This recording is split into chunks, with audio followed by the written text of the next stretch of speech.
pas mieux en championnat en plus aussi. Bah là, ils ont gagné Ils sont 3-0. stables. mais Ils restent à la 5e. c'est- incroyable dans un 8e de finale de pas attaquer comme ça. Et franchement. Surtout qu'ils avaient les cartes, car la défense après, de Madrid était assez faible sur ce match. Mais oui, mais en plus Real Madrid, voilà, ils sont pas impressionnants, quoi. Je veux dire. Et d'ailleurs, Zidane qui s'est fait tailler par la presse italienne qui disait, oui, on a l'impression que le Real c'est une équipe sans entraîneur. Il y aurait Zidane ou pas, ça changerait rien. Il a aucun impact sur le jeu. Et je dois dire, je suis assez d'accord avec ça au vu du match. Le deuxième but de Ressé est un peu à l'image du match parce que il a avec la balle et puis t'as Lucas Digne qui est en face à face avec lui et Lucas Digne recule sans sortir sur lui et Ressé a toute la voie pour marquer. Donc c'est un peu à l'image du match. C'est vrai qu'on a eu une Roma qui a été sur le reculoir, qui a pas su attaquer quand il fallait, qui s'est fait vraiment dominer, qui a laissé la possession réelle et au final qui s'est fait punir. Mais Hugo, c'était les consignes de Spalletti, encore une fois. Non, je m'acharne sur Spalletti, mais quand tu vois qu'il y a que Salah qui était devant, qui tentait des choses, et que t'avais tout le bloc, il était dans leurs 30 derniers mètres, et que lui était tout seul avec le ballon là-bas, ça remonte même pas. Je suis d'accord avec toi, Guillaume. Qu'est-ce que c'est que cette tactique là? Non, mais c'est Faut incroyable. dire que tout le match a été très décevant quand même. C'était pas Moi, je m'attendais quand même à un match un peu plus ouvert, même si c'est Rome-Madrid, c'est pas forcément les deux meilleures équipes cette saison, mais c'était vraiment un match super décevant, surtout la première mi-temps.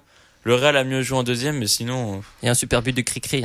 Ouais, enfin, ça Ouais, aussi, tout le monde s'emballe, mais Non, c'est un beau elle est but. quand même déviée, quoi. Ouais, Si elle est déviée. si elle est pas déviée, pas sûr qu'elle soit dedans. Enfin, voilà. Après, l'action est belle, il fait un beau crochet, etc. Je vous rappelle aussi que donc Benfica s'est imposé 1-0 contre le Zénith et que la Gantoise a failli faire l'exploit en marquant en revenant à 2 buts à 3 contre Wolfsburg. Alors ça, Benfica, moi, j'avais pas donné Benfica gagnant. J'avais dit que c'était Zenit qui allait gagner. Benfica, Finalement, je suis trompé, tu vois. Benfica, il y a tout qui s'est joué à la dernière minute parce que Zenit a pris un rouge sur une faute, j'ai noté le nom, alors attends, de Crisquito, alors je sais pas, Criscito.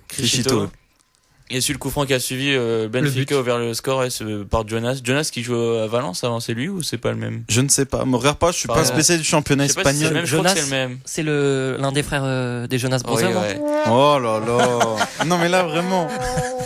Tiens, il y a la Fourrière qui arrive là. On a un Tu peu devrais sortir. dépassé le temps, les amis. Il est temps de Oh, marquer c'est une bon. petite pause. Je vous laisse tout de suite avec Féfé dans ma rue.